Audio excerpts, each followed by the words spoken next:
All right. Welcome into another edition of the Captain of Madden Show for a glorious 20th of March. This is Mike Madden on my side of things. The captain, Michael Corby, is on the other end. Captain, let me fade the music out and bring you on. How are you March 20th? Fade my music, Mike, please. I should turn it up so I can cut your speech shorter. Yeah, I'm not Korean, so you can. Okay. Those are the only people that get played off. Apparently, it's fair play. So yeah, how are you? How are you this evening? I'm doing all right, man. Just I wish it would make up its mind. And are you gonna be? Is it gonna be warm or is it gonna be cold? Oh, the old weather. Well, the old weather. The old weather.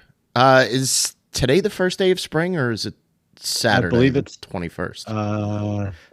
Technically, yes. Friday will be the first day of spring. So when everybody's listening to this, yes, you'll be bathing yourself in the spring sun. So surrounded by newly sprung flowers and hopefully rays of sunshine. Right, that's what we're hoping for people. I hope nobody gets trampled by a unicorn while looking at a rainbow. Okay, fair play. All right, I didn't know if it was a magical spring or not, but no. Spring will have sprung, and yeah, this is definitely an interesting time of year. March Madness is happening as we speak. Brackets busted or nearly busted throughout the listening world. I'm not going to comment yet on how I did, other than to say that the first game of the NCAA tournament I did lose, which really started the college basketball postseason really great for me. So, hooray! You didn't pick High Tech High or whoever. High Point. No, I didn't pick High Point. I had Wisconsin. High Point is one of the more interesting colleges. A fun fact, well, two fun facts about High Point. They have free ice cream on campus for all of their students, Yes. including ice cream trucks outside of every building, I guess, on campus. So you can get ice cream at any time that you want.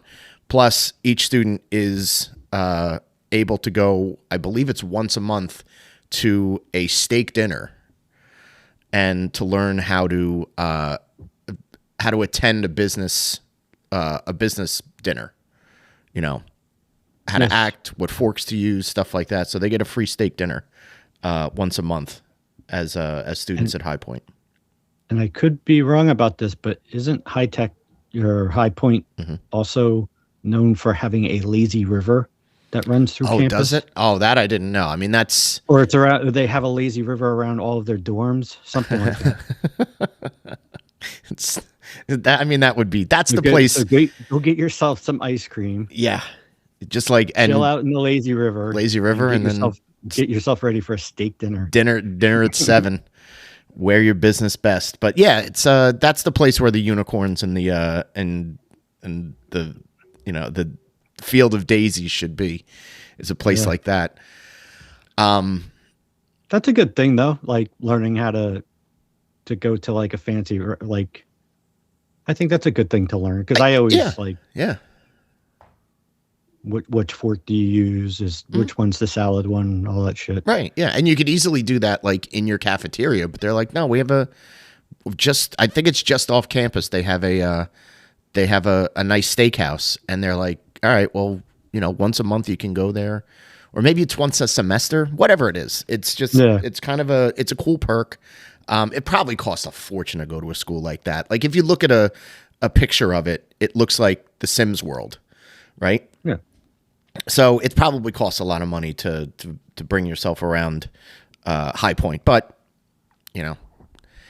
all of the schools that are in the NCAA tournament, everybody's got a little bit of a backstory or a little bit of a fun fact about them. So, get doing some research, folks, and find out what some of these schools are all about. We are not. By the way, I mean the Division 1A school. Unless you get an in-state. I mean, are there any cheap colleges playing in the you It's a know good what I point. mean? Like, It's a good point. I mean, I would say the average has got to be at least 50 grand a year It might on be. the low end. It might be. But yeah, I mean, right, exactly. But there are some that are probably way elevated based on their prestige and their, what kind of programs they have. So it certainly is like, but the amenities are the thing that, or the amenities or the rules of the school tend to be the things that sort of stick out. It's like, well, if you're paying all this money, here's something that you're going to get. Other schools have Texas Tech, apparently, I guess, from what I understand, they have free pancakes on campus Awesome. but it's like after midnight they have free pancakes for anybody who stays up late and studies. You can go to the commissary and you can get free pancakes. Is it served by a guy dressed up like Prince? No, this isn't a Chappelle Show skit. This is real life. Pancakes. Game blouses. Blouses, right? Yes. Yes. Dave Chappelle. That's what Dave Chappelle's doing when he's not doing Netflix specials. He's serving pancakes at Texas Tech. So Oh, amazing. file that away. Last tidbit I'm going to give you. The one school that's never been in the tournament is Cal Baptist. That's a shame.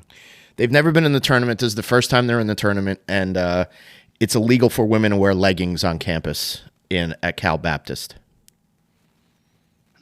No yoga pants, no leggings, unless they can wear them like if they have a dress over, or I guess a skirt over or whatever. But so Are they allowed to use them like in the gym during like athletic? yes, for athletic. So but you like, have to work. if you're You have going to work to out in a dress. if you that would be no. Like if you're in the gym, yes, obviously, like you're able to wear them in gym appropriate places. But if you're going to a class, you're not allowed to wear leggings in class. nor to the steakhouse for your free steak dinner. Well, they don't have the steak dinner. Oh, well, I thought every white school had that. No. That's just high. That's just High Point. So Certain schools probably have that as well, but High Point was highlighted because of that and the ice cream. So what was it? Christian Baptist? What is it? It's Cal Baptist, California Baptist Baptist. College. So you could, if somebody wanted to, you could say they're too busy dunking people into water Yeah. to And worry not- about dunking basketballs into the hoop. Well, listen, they haven't played yet, so they have a chance to maybe pull off a surprise win and get past the first round. But just know, any of the ladies that are going to school classes during this week, show your school spirit with jeans on, or show your school spirit with like slacks. Don't try and wear like comfortable yoga pants. They Wear don't your like Dockers. They don't like butts. They don't like butts and legs. Like, what's wrong with them? But they're Baptists. It's the 2020s. Yeah, but that's how you get led into temptation is by you're women wearing tight clothing. Tight clothing. You're buttoned up society. Let's not teach young men how to control their urges. Yeah. We'll just tell women they can't wear. Shroud the certain things. women. Right. Yeah. Here's a burqa. Yeah. Seriously. That's next. That's what they'll be doing next. But let's not listen. This isn't a religious podcast yet. And then they'll wear those, and then you can accuse them of having sexy eyes. They gotta Yes. they gotta wear welding masks. Yes. Right. Yeah. It's completely. I advocate for the suit of armor, but let's bring back the suit of armor. Let's normalize suits of armor. You want to bring back the chase belt, I don't. No. No. the chastity belt. Anyway, so there's your little bit of a March Madness primer from the Captain of Madden show. Cutting If you're edge. listening to this in the morning, you'll be getting yourself all ready for the Johnnies Friday night. Yeah. 9 o'clock, 9:30 tip off. 7:30, 7:30, I thought 6:30 they or were- 7:30. I thought they were later because they're out West Coast. They're out west, but they're the first of two games on the West Coast in the evening. Kansas has a 9:45 tip off after the St. John's game is over. So And Johnny's taking on the Northern Iowa. yes, Northern Iowa. Well, they lucked out because we all know Southern Iowa knows how to ball. Yes, well, some of them do. I'm not happy with their draw. I'll be honest with you. I don't like the fact that you're sending St. John's to the West Coast to play a game while Duke gets to go, and almost lost today. Duke gets to go to South Carolina and They play their always do first that. 2 rounds, and UConn's going to be in Buffalo. That's just putting the screws to St. John's. No, they're in Philly, UConn.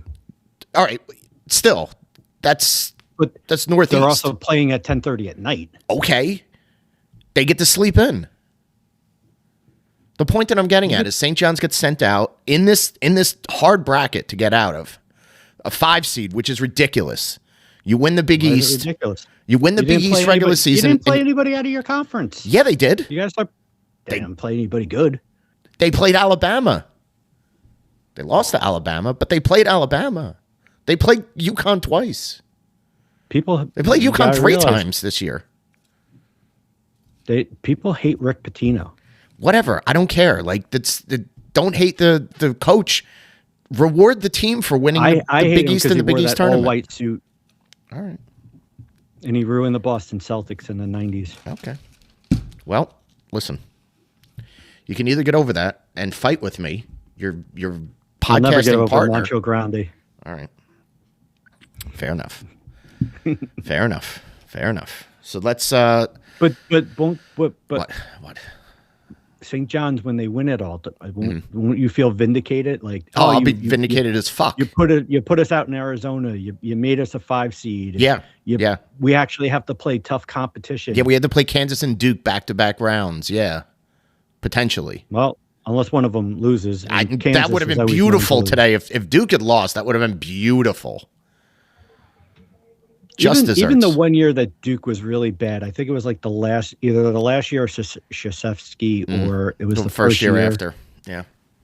They were like an 8 seed or a 9 seed. They Yeah. still played in like South Carolina. Right, Or yeah, something. They never travel. Just hand it to them. Best team in the country all year. Great. Hand them the Give him the king. Just give him the Give him trophy. the king. Yeah. I don't know. We'll see what happens. That's why they call it March Madness. If everything went the right way, it would just be called March. All right. That's enough out of you. I can't wait for me to go on your brother's podcast as a college basketball analyst. Yeah, it's just here's and I could just throw out just like, well, that's basketball. yeah, there it is. Sometimes you don't get the bounces. Yeah. Yeah. The team that has the ball at the end is the team that wins. Like, just cliche. Just wet blanket. All you need to do is watch the last 2 minutes. Yes. Yeah. Good. That's actually that might not be false. Enjoy those busted brackets, everybody. They're coming. So, speaking of busted brackets, actually not speaking of busted brackets, but speaking of Things that busted. award season, I get this is technically the end of award season, right? We've gotten through all the majors. Yeah. And, the Oscars were Sunday night. So. Sunday night was the Oscars. I did not watch, but I heard a lot about it. Seems like everybody. I had a did great watch. time. You did? Okay. I did watch, and I saw one movie that was nominated. Oh, okay. All right. Which coincidentally was the one I think that won a lot of the award. Like Sinners was like nominated for I think like I don't know 16, which Yeah, I think yeah. broke the record. Yeah. It won Best Director and Best Actor, but the one movie I did see was One Battle After Another. Everybody and raves about and that. that- That won the best picture. yeah, that Best Picture, Yeah. and I think Sean Penn won, and something else. They won something else too. Yeah. Yeah. Good movie. Do you agree? A little long. Okay. Could have edited some stuff out, but it wasn't a bad. It wasn't. I think it's one of those like. There's definitely. There's a tone. There's there's definitely a political Is it kind a of like message? thing, Yeah. like yeah, that's involved in it. That I'm not surprised. Like all of the Academy people like gushed over it. It's a good movie. It's worth watching. Uh, Yeah. but I don't. I'm not going to put that up with like some of the best movies that were it's not one of Leo's best movies. I'll put it that way. Okay. All right. Interesting. Conan was very good. Yeah. Excuse me, as host as again. Kind of hit on a couple of jokes that were very opposite of what normally he did last year. I guess he was just kind of like, screw it.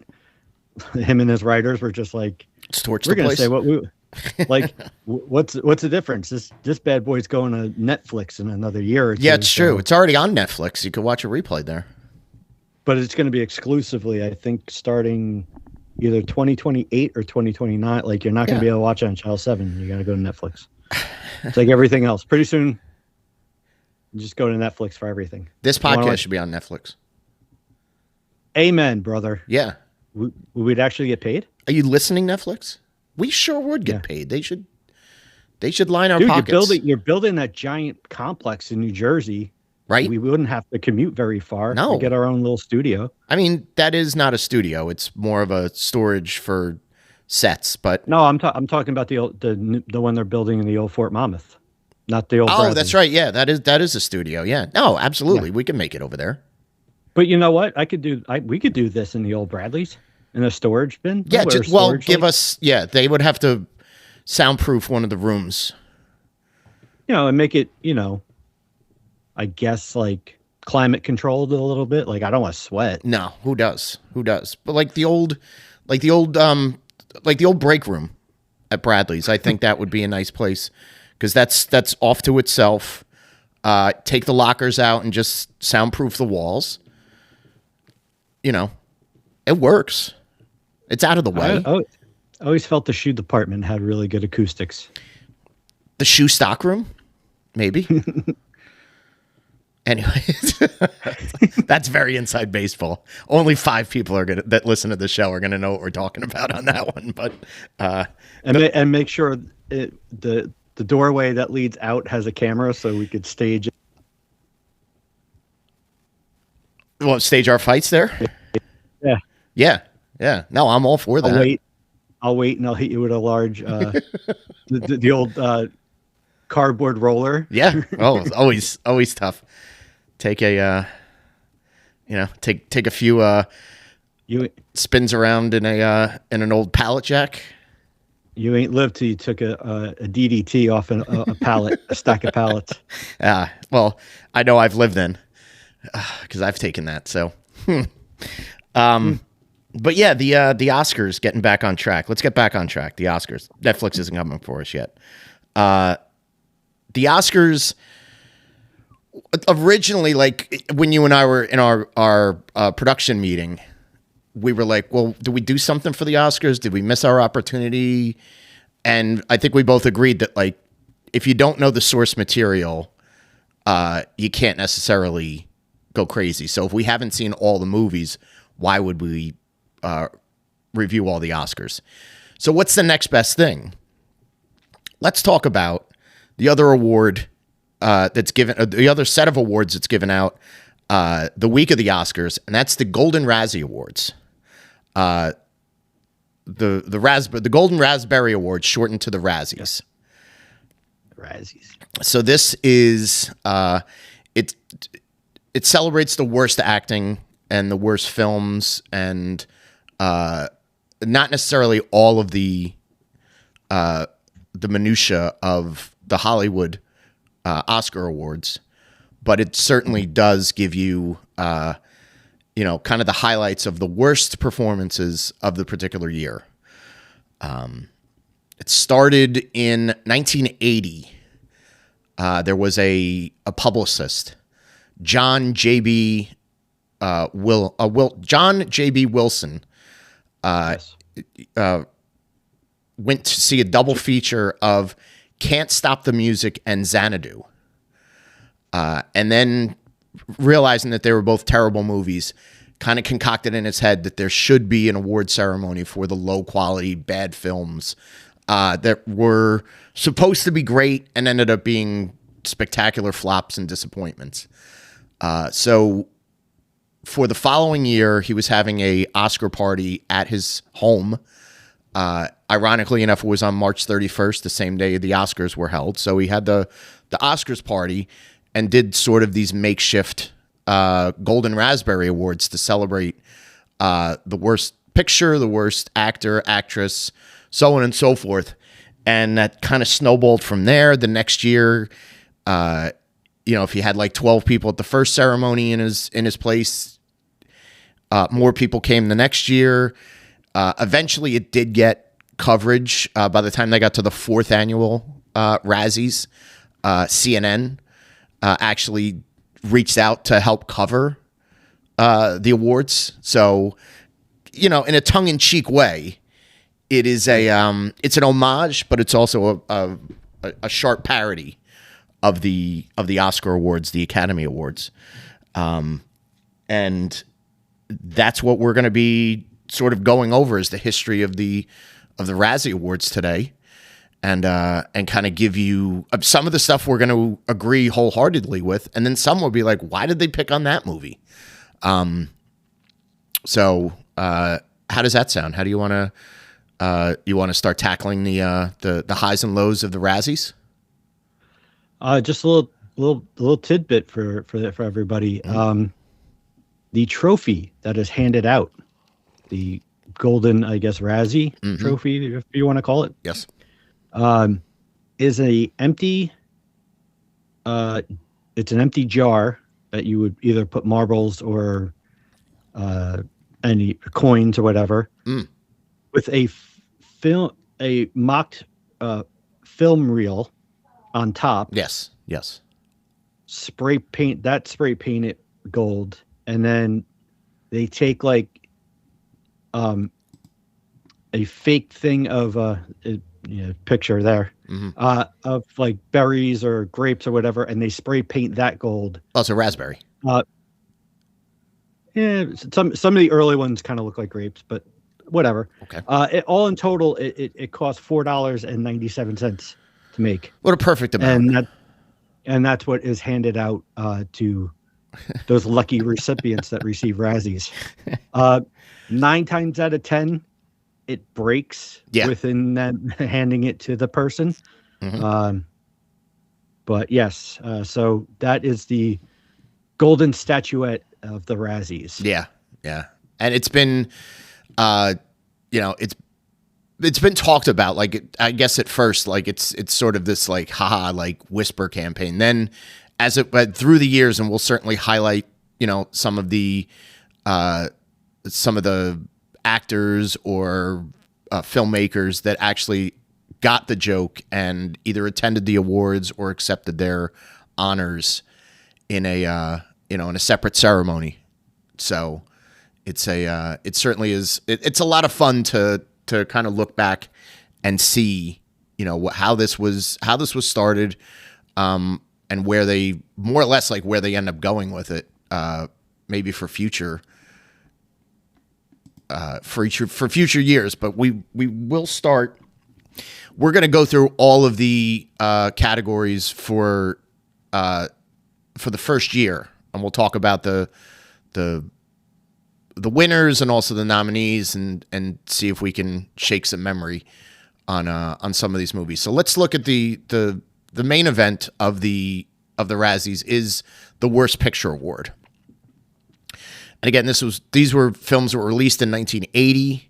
The awards were given out in March of 1981. Funny, it's March 31st of 81. They could have held off one more day, and they would have had a perfect storm where they're giving the Golden Razzies out on April Fool's Day. There you go. I totally disagree with the jazz singer being on this list. Well, all right. Let me read down so that the listeners know exactly what we're working with. Here are the nominees: Xanadu, roller disco film; Windows. Not really sure what that was. Yeah. Saturn 3. Not familiar with that one. Raise the Titanic, which was a disaster movie. Okay. The Nude Bomb, which was it was kind of a Get Smart theatrical release. So it was the Maxwell Smart character from the TV show Get Smart. The Jazz Singer, as you alluded to, Neil Diamond's remake of the old Al Jolson film from the 40s, I believe. The first Friday the 13th is nominated. That's a quality horror flick. Of course. I think they, maybe they saw it as it was too, not schlocky, but like too much of a slasher movie, and it didn't take itself that seriously. But it ended up being a classic. The next nominee was The Formula, with Marlon Brando and George C. Scott. A couple of blowhards, way too long in the tooth. A lot of cue cards on that bad boy. Yeah. The next film that was nominated, a lot of nominees in this year, Cruisin', which was a crime thriller, which has gotten a cult following because of its depiction of gay men and, I guess like the homosexual scene in New York in the 70s. Al Pacino is the star of it. But yes, I know that this has kind of gone on to get a second life where people have looked at it and said like, oh, it's kind of a pioneer movie for, the LGBTQ community. But I guess at the time, nobody really understood it and were kind of poking fun at it. But the ultimate winner of the worst film, the first ever Golden Razzie, Can't Stop the Music, a musical comedy set in the 70s disco era, loosely based on the actual story of the Village People. Which I could say I've never seen. Okay. Is there anything in this? I think you've seen Friday the 13th, I'm sure, right? Friday the 13th and the Jazz Singer. Okay. I've never seen Xanadu. I've listened to the soundtrack, Yeah. but I've never seen the movie. So I've seen enough of it. Love ELO. So Yeah. It's I mean, just at least if anything, you're listening to good music. I was going to say the music kind of held that one together. The acting, and this is, I guess because they really thought that like Olivia Newton-John and Fred Astaire, and then whoever else was in this movie, like, everybody was gonna find it very whimsical, and I think they found it more tedious than whimsical. But yeah, those are your worst picture nominees for the first year. The worst director is basically everybody that was nominated, and Robert Greenwald won for Xanadu. So, no. Wow, Stanley Kubrick got nominated for The Shining. Yeah, that's crazy. That's pretty crazy because that's a kind of flawless film. Again, I just think like certain audiences probably didn't understand it, and therefore, or maybe this critic didn't understand it. So whoever nominated apparently has a thing against thrillers or horror movies. Yeah, could be. So let's look at the nominees for worst actor in that first year. Nominees include Sam Jones for Flash Gordon. I'm biting my tongue. I'm about to go on a rant. Okay. Bruce Jenner for Can't Stop the Music. Could he retro that to a Best Actress? Yeah, it could be. Maybe he gets a second chance. Anthony Hopkins for A Change of Seasons, which was not nominated. It looks like a bit of a crime drama. Oh, it's him and Bo Derek and Shirley MacLaine in this film. Okay. Say no more. Richard Dreyfuss for The Competition. People just hate on Richard Dreyfuss. Richard Dreyfuss is awesome. He's great. Amy Irving. Yeah, it's a drama musical, which immediately that doesn't Yeah. sound like it's No. a masterpiece. Kirk Douglas, the legendary Kirk Douglas, for the movie Saturn III, which was a British sci-fi that co-starred Farrah Fawcett and Harvey Keitel. I'll have to look for a trailer for Saturn III. The poster makes it look really cool, but it didn't land.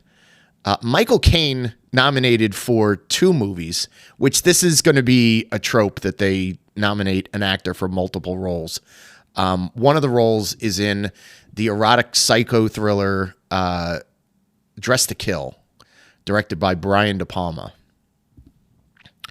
And then his other lead role was The Island, which was a adventure thriller action movie from Peter Benchley, who wrote the Jaws novel. The next nominee, Robert Blake, for his film Coast to Coast, co-starring Murder. Diane Cannon. You said you've seen that one? Oh, I just Robert said Blake's murderer. a murderer. No, Okay, it's- yes. All right, sorry. Yes. Sorry, I didn't get your note on that. Michael Beck, who is the lead actor opposite Olivia Newton-John in Xanadu. And then your winner for Worst Actor in the 1980 Razzies, Neil Diamond for The Jazz Singer. Come on. I mean, come on. This already lost legitimacy in my eyes. I think the idea is just to dunk on famous people. Whatever. I mean, hey. Yeah. How dare you? Neil Diamond's a treasure. Yeah. He's the king. Really quickly, let's go through the worst actresses. Talia Shire in Windows, which is another psychological thriller. You can't win. Oh No, not in those films. Deborah Raffin for her role in Touched by Love, which just sounds creepy already. it looks boring. The poster's a lot of words and a cartoon drawing of Diane Lane. Let's put it that way. Valerie Perrine for her role in Can't Stop the Music. Olivia Newton-John for Xanadu. Sandra Locke for Bronco Billy, which was a Clint Eastwood comedy. Guess where it was? Where this was set in? Denver. The Old West. No. Denver Broncos. Farrah Fawcett for Saturn III. They nominated Shelley Duvall for The Shining, and then that was retroactively rescinded in 2022.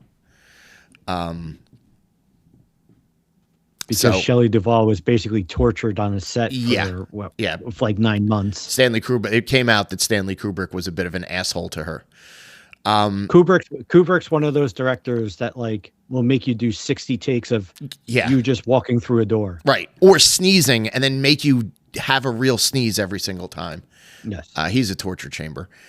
Faye Dunaway is nominated for The First Deadly Sin. Remember that name because Faye Dunaway gets savaged year after year as part of the Razzies Awards. Nancy Allen for Dress to Kill, co-starring Michael Caine. And then the winner for the worst actress of 1980, Brooke Shields for Blue Lagoon. Which wasn't she like 14 when she did was this movie? 16 years old, and they had a nude scene in Blue Lagoon. And she was a model. She wasn't an actress. So she's an untrained, basically being thrown to the wolves. And these critics are taking her apart. I think she deserves some redemption. The worst supporting actress, it's a short field for the worst supporting actor. I should say the worst supporting actor. You've got David Shelby for Raise the Titanic. The great Charles Grodin for Seems Like Old Times. That's crazy. He's great in that. Yeah. And I love Seems Like Old Times. Seems Like Old Times is a very, very good movie. Chevy Chase and Goldie Hawn. And what does he play? Like her It's like her husband or It's like her something. Ex-husband. ex-husband who Yeah. gets Yeah. he gets kidnapped and forced to rob a bank. Mm-hmm. She's now married to Charles Grodin, who is the California district attorney, Okay. Right. All right. and That's what his it is. assistant is Robert Guillaume. Robert I can Guillaume. never Mm-hmm. Guillaume Yeah. Benson Yeah. as more. It's a great movie. Yeah. It's a farce. It's a Neil Simon farce, so to speak. This is bullshit. Marlon Brando for The Formula. Fine. And then we've got a tie for the worst supporting actor. Sir Laurence Olivier for The Jazz Singer. Wow, he hates the jazz singer. And a man by the name of John Adames for Gloria, which is a noir crime thriller from directed by John Cassavetes. Don't know much about this movie. Can't say I've seen it. No. Moving right along to the best supporting actress in a film. Worst supporting actress. Worst supporting Actually, actress. worst. Sorry, that's a faux pas. Marilyn Sokill for Can't Stop the Music. They're really like pinging this movie left, right, and center. Betsy Palmer for Friday the 13th. She played Jason Voorhees' mother. Michael Voorhees. Jason Voorhees' mother. Freudian slip. This is a weird name to pronounce. This is, and I don't know why this is an actress. Oh, is this one of those? Apparently, did he play a woman? George Stanford Stir Crazy? Brown in Stir Crazy, maybe. Because that's one of their Oh, okay. as we go along. Spoiler alert: the year that Yentl comes out, they okay. nominated Barbra Streisand for Best Actor. Right, yeah. She played a man. So it's bad drag. So he might have. So yeah, I think that's one of their. Okay. Ha ha ha! We're gonna be funny. We're gonna nominate somebody who dressed in drag. Got it. Stir Crazy is a good movie. Very good movie. Elizabeth Ashley for Windows, which we had mentioned they didn't seem to like. But the winner, Amy Irving for the film Honeysuckle Rose, which was a romantic Western. Horrible title. Horrible title. Willie Nelson's in it, though. So you got something there. One of Triggers in it. So that is your acting. I don't think we have to go through screenplay or some of these other categories were not. But that was the first year. Actually, you know what? Screenplay, just to guess what? Can't Stop the Music won for that one. So really, they kind of had their day in the sun in the first Razzies. So here's the funny thing. If you look under Wikipedia or any kind of whatever print thing, he went and saw a double feature of Xanadu and Can't Stop the Music for 99 cents. 99 cents. And then bitched about it and made a whole award show about it. What a cheap fuck. I know, seriously. 99 cents for two movies? 99 cents. Listen. If the idea is this is what Hollywood is putting out as the potential blockbusters and the movies that you shouldn't miss in the theaters, then they deserve to be savagely taken down a peg. Are some of these movies in hindsight better? Of course, that's always going to be the case. But I guess this guy was passionate enough that these were such like terribly made movies that he's like, oh, why doesn't the industry have awards for bad movies? Now I found something to sink my teeth into. Although come to think of it, I think I do know somebody who would bitch and complain about two movies that they saw for 99 cents. Yeah, exactly. Yeah. I don't know. Who? Me? No. Oh, okay. I'm not going to call anybody out. All right. Well, good. All right. Swallow it. So through the history of the Razzies, there is one actor who gets the ire of the Razzie committee more than anybody else. That happens to be Sylvester Stallone, who has won 12 Razzies through the years, including several worst actor. And he's been nominated quite a number of times. So we'll just go through the movies that he was nominated for. You're a Stallone guy. So you'll be able to tell me if they got it right or if they got it wrong. His first Razzie nomination and win is for his role as Nick Martinelli in Rhinestone. That's legit. That's a horrible movie. That's a terrible movie.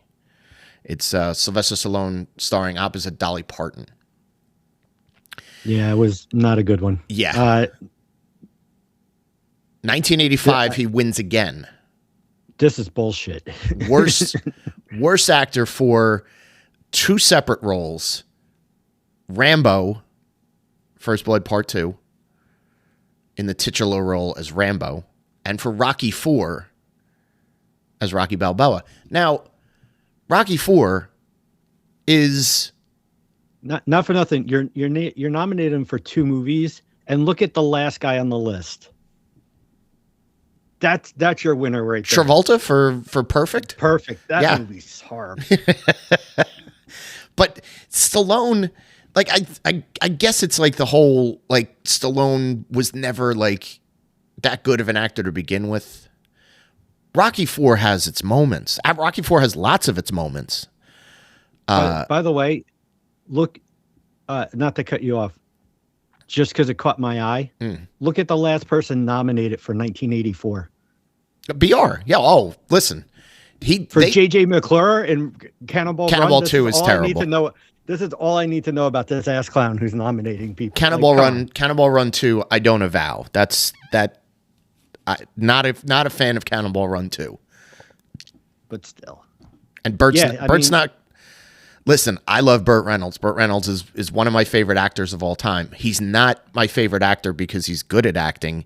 He's one of my favorite actors because he's fucking cool, and he's like he looks like he's in on the joke if it's kind of a corny premise, right? So in one Stallone movie, he single-handedly defeats the Vietnamese and brings all the POWs back. Yeah. And then in the next movie, Rocky IV, he single-handedly ends the Cold War. Yeah, like he called the Cold War over at the end of it. Yeah. I mean, come on. It's a bit unfair. Oof. Well, in 1986, he gets nominated for Cobra. Now that Cobra, he could have won for that, but apparently these people don't like these people. And I'm sure as we go through it, there is a history. They do not like musicians trying to be actors. Well, we're going to get to that. We have I have a whole breakdown of musicians as actors. Yes. Cobra's a legitimately. I mean, that's a bad movie. Yeah. It's like it's a great action movie, but I can see him getting it. 2 questions. Marilyn Cobretti is not one of his favorite better characters. Do you have it? Do you have it on DVD? No, okay. No, I don't. All right. And have you seen it on television in the last 30 years? Tubi?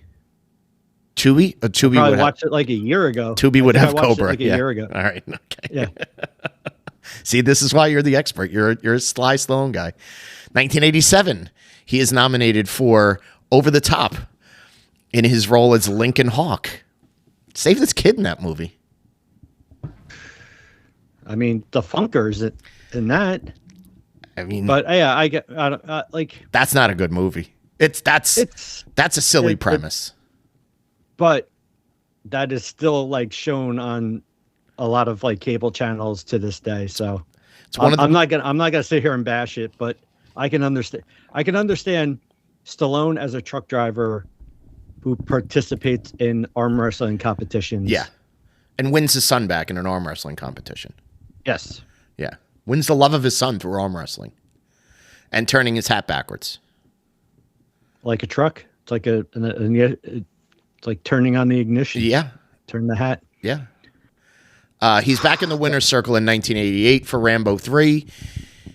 I'm telling you, they probably didn't have to do Rambo 3. Just saying. It's not like the Vietnam came back. The Vietnamese. Yeah, but I mean, as he's slowly walking away and the really crappy Frank Stallone song is cued, Yeah. aren't you sitting there going like, well, where did Rambo go? Right. It's a good point. He's in the mountains in Tibet fighting. Fighting. Also nominated that year, of course, Burt Reynolds, but also Jackie Mason for Caddyshack 2. That should have won. That's a terrible performance. Yeah, He's so bad. He's not like passable as an actor. Oh, 89 is a tough year. So I'm going to give you I'm going to give you the whole rundown for 89. Okay, this is a aside from the Stallone. We'll start with Stallone. He's nominated for Lockup and Tango and Cash. I don't know what Lockup is. I like. It's a prison movie. Okay, all right. Donald Sutherland, I believe, was the warden. Okay. The problem is that both movies that he's nominated for, at one point, Stallone ends up in prison. Oh, Tango and Cash. He's also with your guy, Kurt Russell. Yeah. Oh, this is notice. It's a Captain movie. Notice Kurt is not listed on here. No. So it can't be. It's not the Cash. Tango was he was the culprit in this being a bad film. I can understand Lockup. I'm not supporting him being nominated for Tango and Cash. All right. Okay. That's one you stand by. It's a good movie. So here is who else is nominated with him in 1989 for Worst Actor. Patrick Swayze for a film called Next of Kin, and a classic by the name of Roadhouse. Which I cannot. I'm standing by both of those as quality action movies. You're a Next of Kin guy? Liam Neeson's in it. It's not a bad movie. Okay. All right. They kill one of it. He's like a country boy who becomes like a city cop, and they kill one of his kin, and he goes after and he's trying to keep the good old boys from breaking he's trying to find the killer the legitimate way and keeping his brothers from vigilante justice. So it's a good movie. Okay. It's got Helen Hunt in it too. Yeah. Yeah. I don't know if that really makes it that good, but Roadhouse is almost the same thing. Roadhouse is a treasure. Ralph Macchio is nominated for Karate Kid 3. You talk about Rambo 3 didn't need to be made. Karate Kid 3 was. Although it does give you Adam Silver. Yeah. Or no, Terry Silver. Silver, yes. If you watch the incredible ponytail. If you start watching the Cobra Kai series, yeah, you realize he's actually a pretty good bad guy. He's a very good bad guy. He's a dick. The next one's your winner. The next guy is my winner in every bad actor category. For his role as Doug Simpson in She's Out of Control, Tony fucking Danza. How do you not give him the award? She's out of control. Go ahead. Possibly be the worst Simpson ever. Yeah, that's a good point. Yeah, he's worse than OJ. Yes. This was like a teen, like a rebel teen. She grows up goody two shoes and then gets all slutified. It's Mickey Dolenz' daughter's in it. She's the she, and she's out of control. Yes, and she's out of control. The winner that year. She went to the dance in a tight dress. Yeah, right. Control. And he should win every year for the worst actor. Samantha. There's no D in Samantha. Idiot. Fuck. The winner, though, this year was William Shatner for his role in Star Trek V, The Final Frontier. Not the final movie that they made, but The Final Frontier. Which is weird that Star Trek 4 didn't get because that's the one that's always panned by everybody because that's the one where they go to San Francisco and they save the whales. Was that 4 or was that 3? Yeah. No, that's 4. No, you're right. It's 4 because 3 is the search for Spock when they had to go find Spock after he died. Yes. 2 is Wrath of Khan. Probably the best. Wrath of Khan's the best. That's the best one. 5 you didn't need.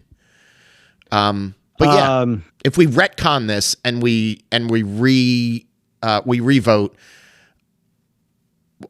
Tony Danza's winning, and you're saying Stallone and Swayze are not even nominated. I can understand them maybe putting Lockup on here. Okay.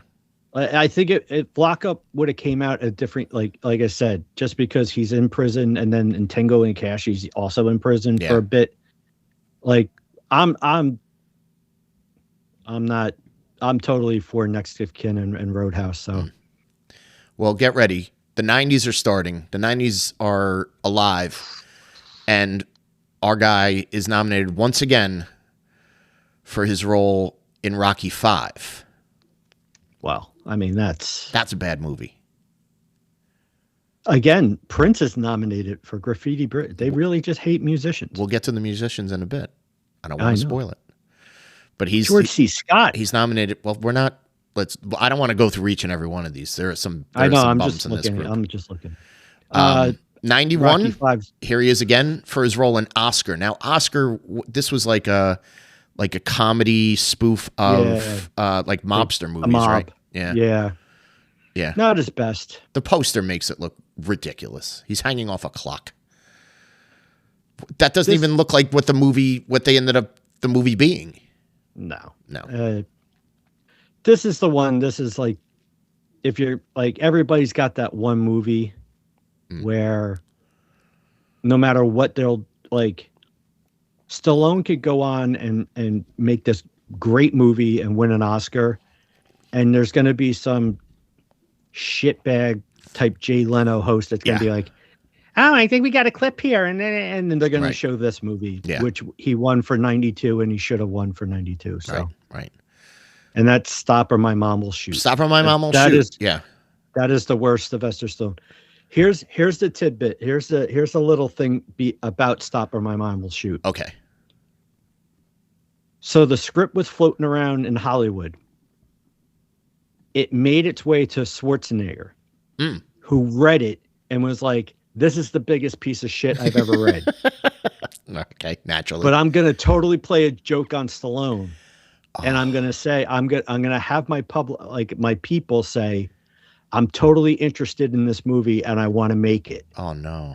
And to see if whether or not Stallone would go for the bait. And he did. Oh, sly. So this is the reason why he made this movie, was because him and Arnold were in this whether it was a good movie or a bad movie, everything that they did, it was like, oh, this one made 90 million. Well, guess what? Stallone's did 100 million. And then, his did 105. And blah, blah.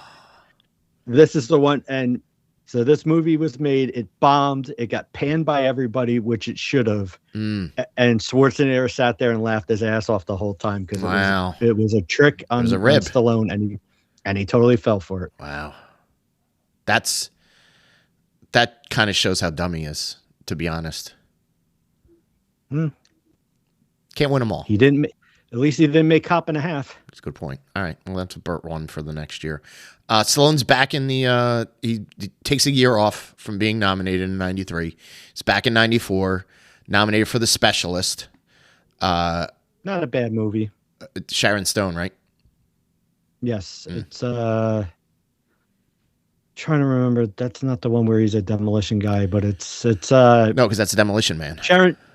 No, there's a, I'm confusing it with, there's another movie which I'm sure he probably gets nominated because I'm thinking they're probably just nominating everything that he does. Specialist wasn't bad. It's got James Woods, Sharon Stone. I think she's like the target of someone and Stallone's trying to save her type of movie. Great character name, by the way, Ray Quick. That's embedded in my brain. Somebody had to do research to find out if there was a Ray Quick in America that you had to contact and make sure that they were all right, naming a character. Ray Quick. I've got issues. I got issues with the next year. All right, yeah, 95. Not with Judge Dredd. Judge Dredd is a horrible movie. That's a bad movie. Yeah, they wanted that to be like a franchise. Assassins is a good movie. It's him and Banderas. This is a good movie, you're saying. And Julianne movie, yes. Julianne movies. Julianne Moore. This is one of those Stallone is a gun for hire. He's like a marksman. He's kind of on his way out towards retirement. Banderas plays the new guy who's trying to take over for him. They're both Julianne Moore is the target, and it's the two of them. Stallone's trying to save her. He obviously Banderas is trying to take her out because she has a list of like true identities of known assassins throughout the world. It's a good movie. I see. I don't. This is just proof that this guy just doesn't like Stallone. Okay. Well, I think by this time they had a committee because this was we're more than 10 years into the Razzies. He's nominated in 96 for Daylight. That's a good movie. Okay. All right. That's when they're trapped in a tunnel. You're on board. No nominations in 97 or 98.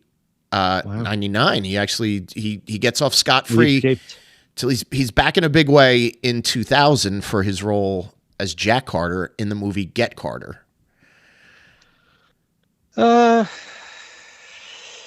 Not like I said, not a I remember bad movie. seeing I remember seeing this movie and it's like there's too many people in this. Yeah. Too big of a cast.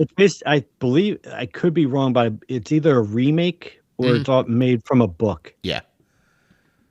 Yeah. And I think whatever one it was, either the original Get Carter was like something that a lot of people liked, or the book a lot of people liked. Yeah. And I think it didn't live up to expectations. It was a Michael Caine movie in 1971. I'm Michael Caine. I read the first page and I read the last page, and I appear on both of them. So I'm doing the movie.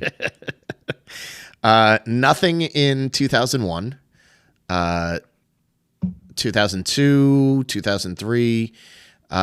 This is when his career's kind of cooling off. So we'll just see if he appears anywhere else. I'm sure he does. And yes, bingo, he comes back in a big way in 2013 for his role in Bullet to the Head. Not familiar with this one. Yeah, I have to say, once you get past like the 2000s, yeah, Escape Plan and Grudge Match. Grudge Match is terrible. That's the boxing movie with him and Robert De Niro as the aging boxers who have one last fight. Oh, that's a piece of shit. That's a bad movie. Oof. Yeah. And from what I can see, that is he did. Oh, Jesus. 2019, they just can't let this die. He is nominated for Rambo Last Blood. I mean, he deserves it at that point. Don't you agree? Yeah, I mean, nobody wants to see a 70-year-old John Rambo. No. But if you think that's the last time he's nominated, you're kidding yourself, because he does pop up once again in a movie called The Samaritan from 2022, based on a graphic novel. Yeah, I can't say I'm familiar with it. So that's the checkered past of Sylvester Notice Stallone. He's not nominated for any of the Creed movies, which are good. Right? Well, no, he's good at those. He redeemed himself. They certainly didn't. Copland didn't. He didn't get thrown on there, so he didn't bury himself there. He didn't bury himself. So it's, this is his more or less like his awards. He's the godfather of the Razzies, which to me, it's just, again, that's why I wanted to bring this up to you, because you've seen all of, if close enough to, if not all of his films, to kind of give a synopsis. I will say that just going back to the history of the Razzies, I think you said you had a couple notes on this. Talk a little bit about the actors who understood the assignment and or the filmmakers who understood the assignment and then accepted or embraced their award. So the first person who actually, like a legitimate person who showed up, I'm thinking I'm saying his name right. Paul Westerhouse. Westerhouse. Okay. The guy, the man who brought you the brilliant Showgirls. Oh, Paul Verhoeven. That's who he is. I can't read my handwriting. Yeah. Oh, yeah, that makes sense. Hmm. So the writer and director and producer of Showgirls, which is anytime like anybody wants to talk about flops or worst movies Yeah. or anything, that movie is always going to be in somebody's list. You make a top 5 or a top 10, Showgirls is probably going to be on there. But he does have a good sense of humor about it, and he doesn't shy away from it. Hmm. Uh, he's always talked about it in interviews, and the fact that this guy showed up at like a conference room at a Holiday Inn somewhere in the 90s to accept his Razzie Award Yeah. kind of proves that, like, hey, I got a sense of humor about it. Yeah, he gets it. Sometimes He kind of gets it. everybody thinks they're writing the next Gone with the Wind, and sometimes it just doesn't happen. Hmm. Um, also, he was not there in person, but the first actor to actually, I guess, accept Hmm. his trophy Hmm. was Bill Cosby for Leonard Part 6. Classic Much Cosby.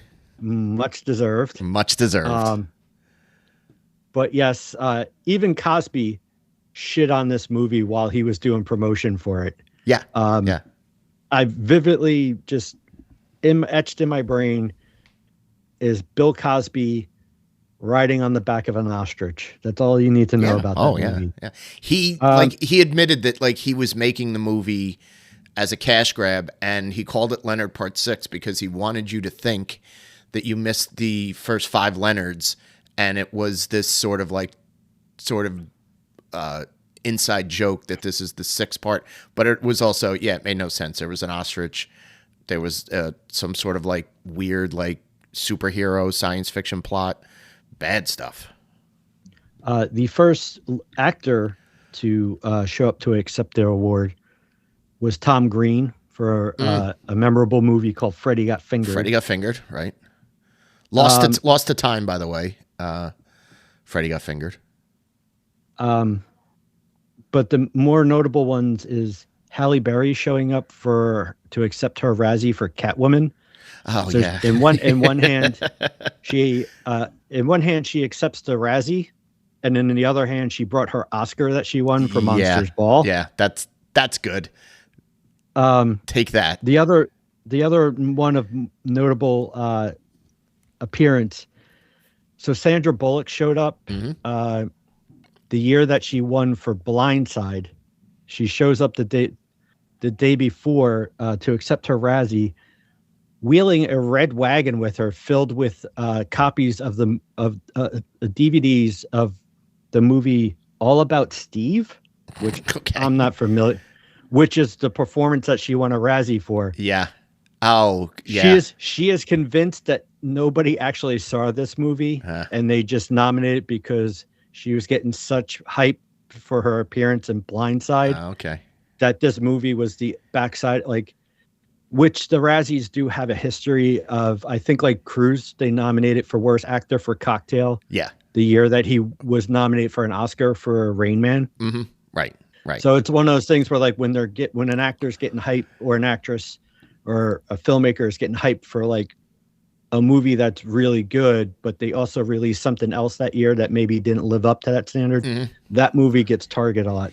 So she shows up with a wagon and hands out copies of the movie All About Steve to the audience. Yeah. And so I thought that's kind of That's a pretty good funny. yeah, that's a good story. That's kind of a fuck you to the industry because yeah, you're right. Like they ascend this ladder and they get all the accolades, and then the people at the Razzies are sawing the bottom of the ladder to bring them down a notch. So, anybody else that you had on there, or Those were the most notable ones that okay. there. I mean, there have been other people, but I thought those were the. I like Halle Berry showing up with an Oscar. Yeah, It yeah, might as well have just been a middle finger up in the air. yeah. I was gonna say Like, an yeah, fuck you guys. ultimate fuck you. But good for them for showing up. So. So if we go back, I think when I was looking at the categories and the winners for the worst picture, the one thing that jumped out to me was 1993. Okay, so of all those movies that were nominated in 1993, I went and saw there's 5 total movies that are nominated. I saw 4 out of the 5 movies in the theater. Sliver, which I distinctly remember liking in the movie theater for some odd reason. The Last Action Hero, which was kind of terrible. You know what? It's Cliffhanger, which Last Action Hero is kind of, it's very tongue in cheek because it's making fun of action movies. Yeah, no, I get that, but I don't think a lot of the jokes landed. I think it tried to be too. It still had a ton of like over the top explosions and actions. Yeah, I know that was kind of like there for parody, but it's also kind of like, well, were you like maybe some of this stuff could fail and like I'll laugh a little bit at this. I don't know. It just didn't hit with me. Cliffhanger, which I really liked, and Stallone did not get nominated for that. The movie got nominated. He didn't get nominated, so that's kind of crazy. That's got Rooker in it. How it can't be bad. Yeah, seriously.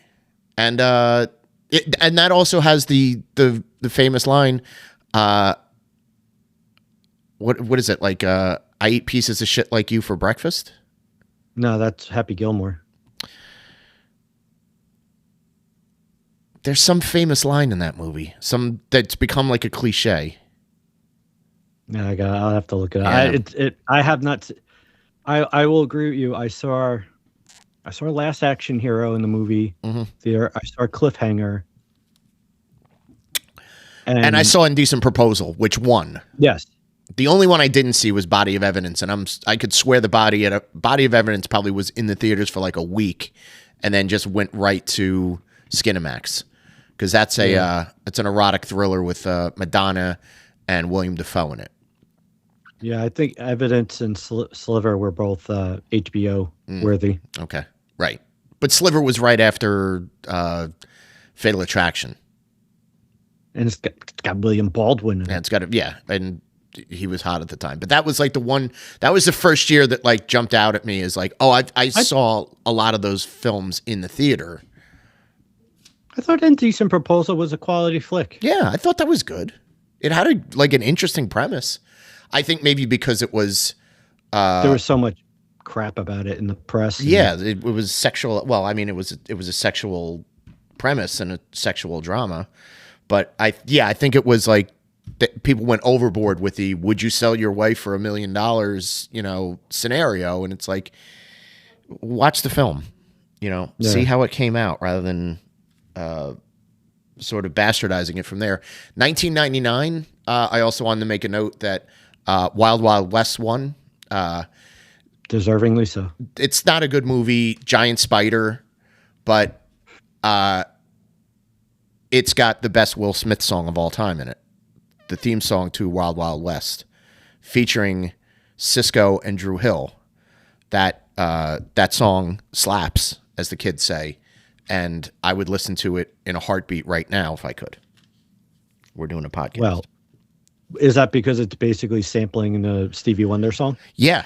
So the whole time you're just dope. You're not really paying attention to what Will Smith is singing. Yeah, right. You're just kind of got but also like it's got a little bit of that. Yeah, it's got a nice breakdown. Fuck, that's a good. It's a good song. Movie might suck, but it's a good song. Giant mechanical spider, in the Wild Wild West. 2000, in the year 2000, Battlefield Earth won, which was John Travolta's. He helped get that made. This was based on a book and a script that was written by the Supreme Leader himself, L. Ron Hubbard, leader of the Scientology movement. He wrote it in 1982, and the script had been not floating around Hollywood. It had been sinking in garbage cans throughout Hollywood for the better part of 20 years almost. And Travolta had enough clout and helped make this one, and it was a complete fever dream of nonsense. It's also in the so Travolta has his comeback with Quentin Tarantino in Pulp Fiction. Mm-hmm, right. And then it's just a continuously slow descent to make the worst fucking movies. Oh, yeah. He signed up for everything. Basically ruin any like cachet or anything that you built up by being in Pulp Fiction, Mm-hmm. by year 2000, he just pretty much wiped his ass with it and threw it in the Yeah, toilet. right. He's back at the bottom. Right, right. I mean, Powder, he did Michael. I Michael, mean, yeah, yeah. do I get a chance to dance in When's it? the dancing Okay, breakdown? I'll do it. I'll do the movie if I can dance. Up your nose with a rubber hose. Yeah, he's terrible. He shows up a lot. He's nominated a lot for the Razzies because he's a really bad actor, and he always has been. he has been. Yeah, he was never good. He was good in Pulp Fiction. That was about it. And even then, it was like, hey, he just played like a version of what he plays in everything. He just happened to have cool lines. I do also want to point out that in 1987 for the movie Jaws: The Revenge, Bruce the Shark was nominated as a shark for Best Actor. I had to put that in my notes. That made me laugh quite a bit. So let's get into. How dare you nominate Judd Nelson for anything? Yeah, yeah. But let's get into. We touched upon it a little bit. The Razzies are notoriously harsh on pop singers who turn themselves into actors. So we're gonna go through them. We're gonna see if any of these deserve the heat that they get, or if they can be reclamated and we can justify. We already mentioned that Neil Diamond won the first year for his role in The Jazz Singer. What were you expecting, Neil Diamond? He's a magnanimous and charismatic stage performer. Did you really think he was going to be able to pull off the lines that he did? I think you should have. The majority of the movie he's performing. You should have on said stage. Yeah, exactly. So, yeah. I mean, come on. It's the in-between stuff that they didn't like. Yeah, well. Chris Christopherson nominated in 1981 for both Heaven's Gate and Rollover. I don't know either of these movies. You know, for the longest time, I only knew Chris Christopherson as an actor. I didn't know he was an actual song. Oh, well, Learn a new thing every day. 1982, Luciano Pavarotti was nominated for a movie called Yes, Giorgio, which has this one has been like slammed as, what the fuck are we doing? Pavarotti wanted to be in a movie because he was like really like at his height of popularity, and they were like, yeah, we're gonna hand you a film. And they didn't realize that like he didn't really speak English all that well, and B, he really didn't have any charisma to be on screen. Mm-hmm. So deuces Pavarotti. 1983, you did mention, this is the year of Yentl, and Barbra Streisand is nominated for the worst actor. It says Barbra Streisand in drag for her for her role in Yentl. God, I know. Yeah, it's punching down. Same person who wrote these jokes wrote like Pink's music. Okay. Looking further, we get to 1986. Prince wins worst actor for Under the Cherry Moon. What was Under the Cherry Judd Moon? Nelson. I think it was like wasn't that the sequel to? No, that was the one that came out in 90. Graffiti Bridge. Graffiti Bridge. Yeah. Oh, Yeah. okay.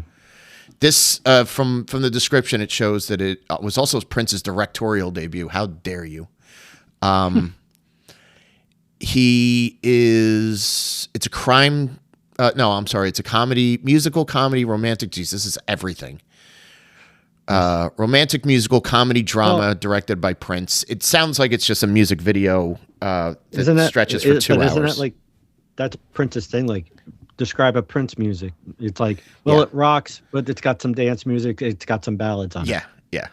So, are you surprised that a movie would be a comedy drama musical? Yeah, right. Barbershop Quartet, whatever you want to shove in there. Prince gave it to you in Under the Cherry Moon. he is back. This is Graffiti Bridge. He does get nominated for Worst Actor for Graffiti Bridge, which is the spiritual sequel to Purple Rain. That's I'm as a voter, that's a tough year to pick who, because Dice Clay wins, which I'm not going to argue. Right? Mickey Rourke in Wild Orchid, that movie sucks. That's a terrible movie. Yeah. George C. Scott in The Exorcist 3. They shouldn't have done an Exorcist 2. And Stallone in Rocky 5, which is the worst fucking Rocky. Yeah. That's it's a real horse race to the bottom. Oof. Yeah. Yeah. Don't worry. Vanilla Ice. Don't worry. We've got Vanilla Ice the next year for Cool as Ice. This was cash grab written all over it. It was I guess they're calling it a teen drama. He had something to do on motorcycles. Just cash in. He's hot right now. We're gonna cash in. So he got the nomination there.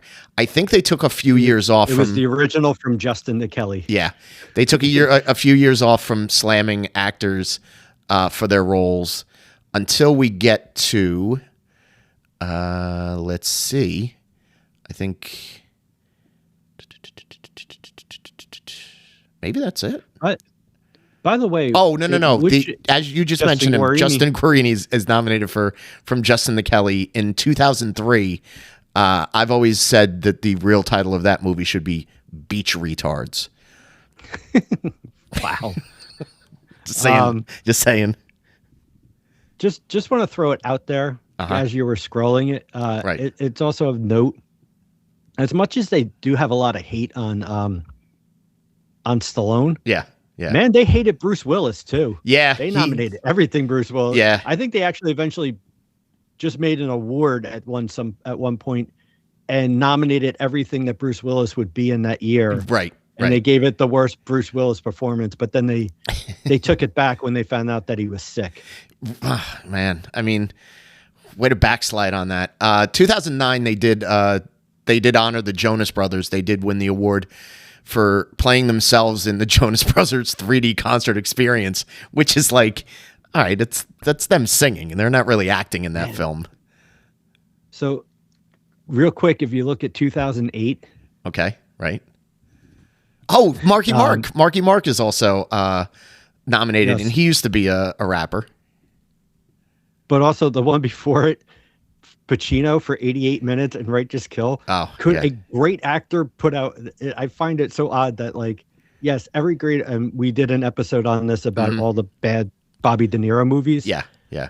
The two of the worst Al Pacino movies came out in the same year. Yeah, he went 0 for 2 in a year. 88 minutes and Righteous Kill, both really bad movies. Marky Mark is nominated for The Happening. I think The Happening is an M. Night Shyamalan. Yeah. And that is all about, like, the wind being the villain in the movie. Tremendous bad acting. I think he's nominated a couple times, Marky Mark, so I guess he counts as a singer.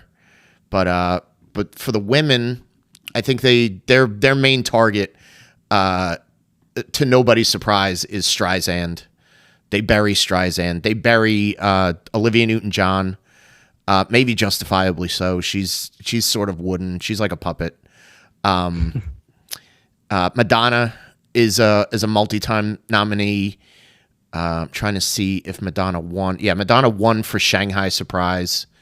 I'm not familiar with that one, but Shanghai, not a surprise that she won for that. She also won for Who's That Girl the next year. Tough. Liza Minnelli, I guess, counts as a singer-actress. Vanity. Arthur 2 is a bad movie. Arthur 2, yeah. On the Rocks, Arthur 2. I think when you get to the 90s, there's more bad Madonna movies in the 90s. Obviously, the Spice Girls as a group won for playing themselves in Spice World. If you're taking that movie seriously, you're out of your mind. It's an hour and a half, like, skit and music video more than anything. Lighten up, Francis. But Madonna wins a bunch of times. Mariah Carey gets a nod for Glitter, which admittedly is a terrible film. Britney Spears the next year for Crossroads. She's pretty terrible in that. J Lo. J Lo. J Lo's a couple time winner for Geely. Legitimately one of the worst movies. Kelly Clarkson is nominated that same year for her role in Beach Retards. I mean, that's another one. I mean, are you really going there going, oh, this is going to be great? No, the problem was that like it's tied in with American Idol, so it was basically like, okay, we're cashing in, so let's ramp up the promotion of this movie, and it was like a summer movie. Wow. 2006. That's a Hillary Duff, Lindsay Lohan, and Jessica Simpson. I think also had albums probably. Yeah, within that year they were still on the charts, and a lot of tabloid fodder as well. Then that's really like that's the other side of this, is that they take these shots at the girls that are like doing music and trying to act at the same time.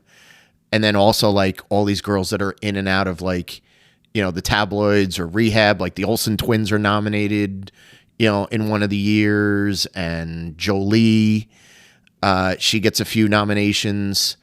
Miley Cyrus. Miley, yeah, right, right. Oh, Beyonce is also nominated, so they spread the wealth when it comes to the Beehive. Didn't go after them.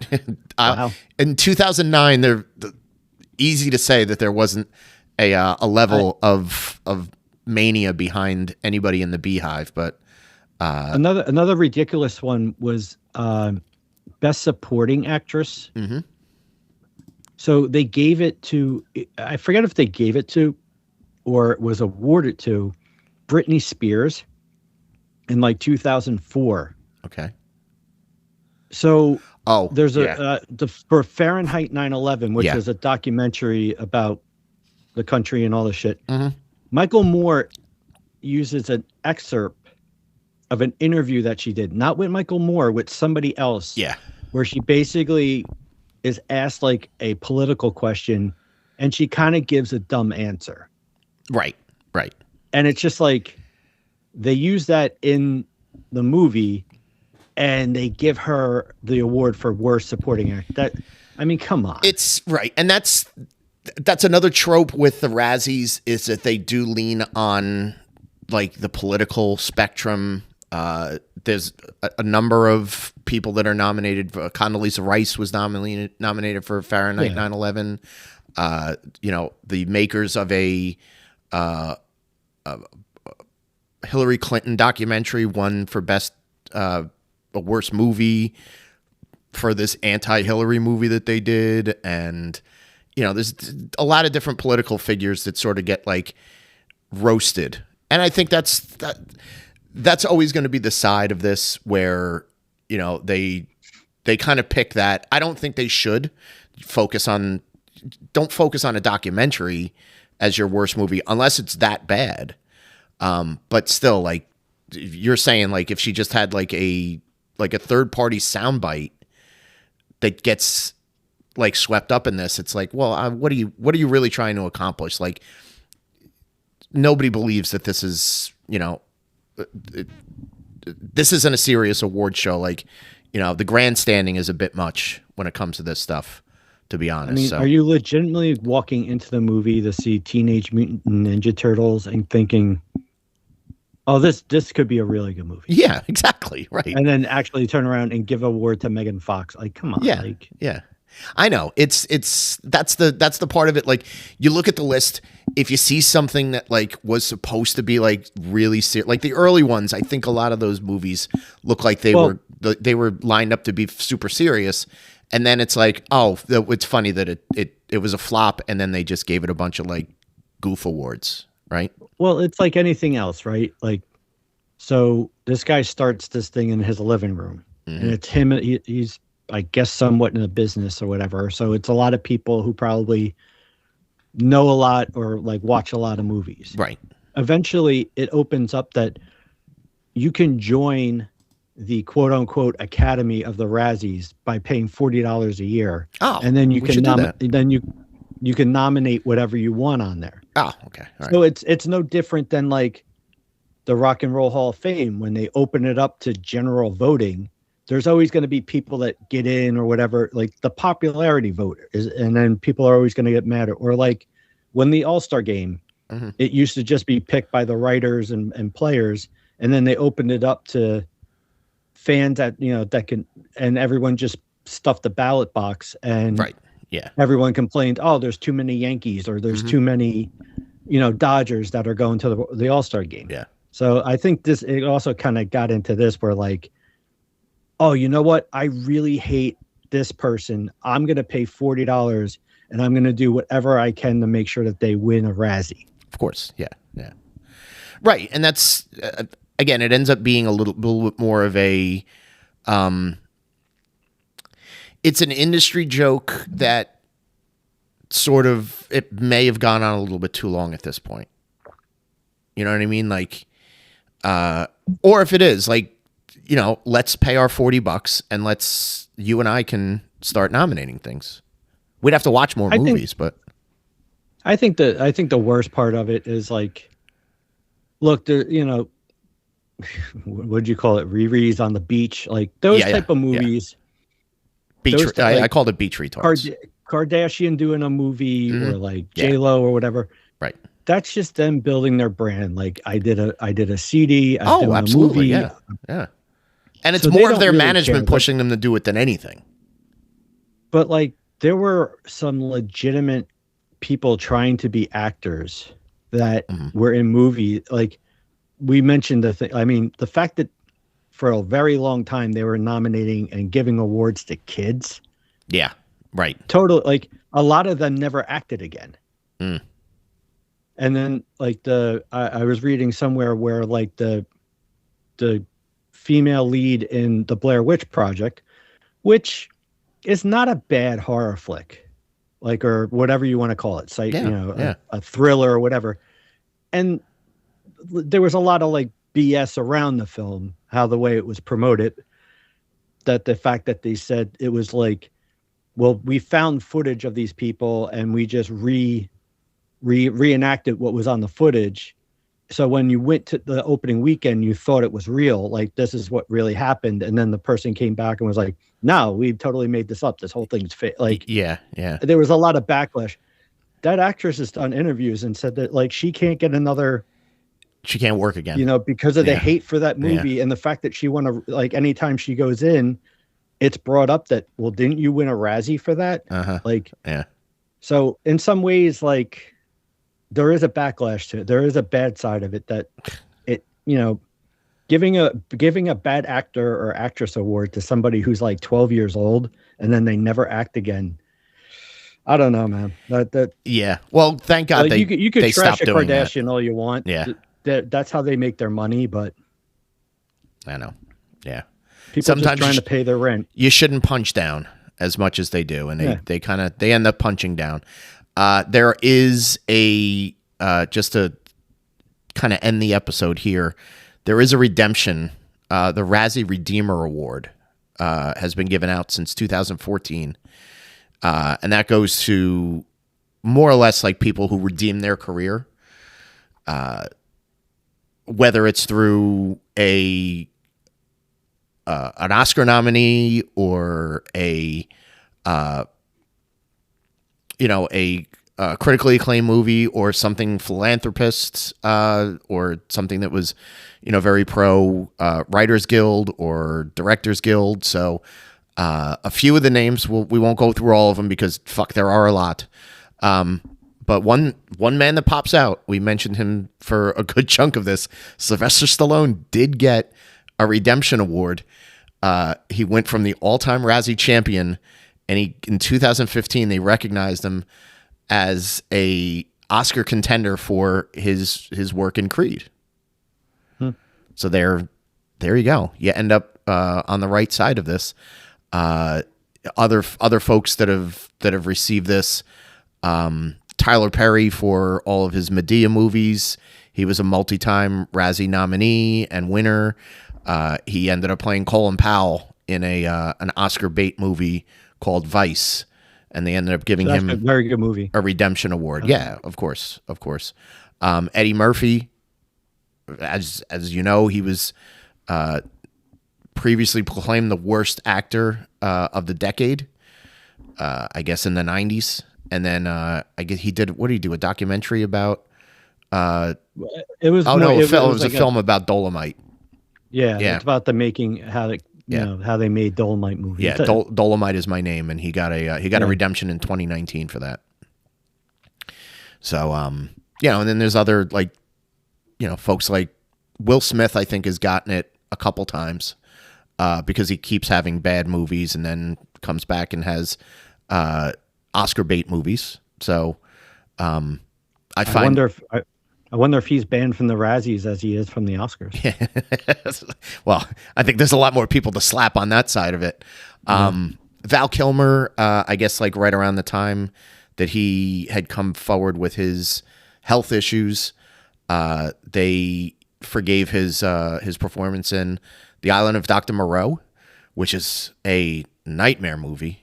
And apparently that's a story unto itself about the making of that film, with how nuts Brando was and how like checked out he was, and Kilmer was apparently an asshole on set too, but he got a redemption for there was a documentary I think that it was about his life and career that one of his kids like did the voiceover for it. Yeah. Well, he couldn't. He obviously at that point he had lost his. He couldn't speak. So. Right. But that was well received, critically acclaimed. And then you have this past year, America's Sweetheart, Kate Hudson, who was a Worst Actress winner in 2020 for a film called Music that I have no idea. This looks like a piece of shit. 2020's Music, and then she came back and got a nominee for Best Actress for Song Sung Blue this year. So she was the recipient of this year's Redemption Award.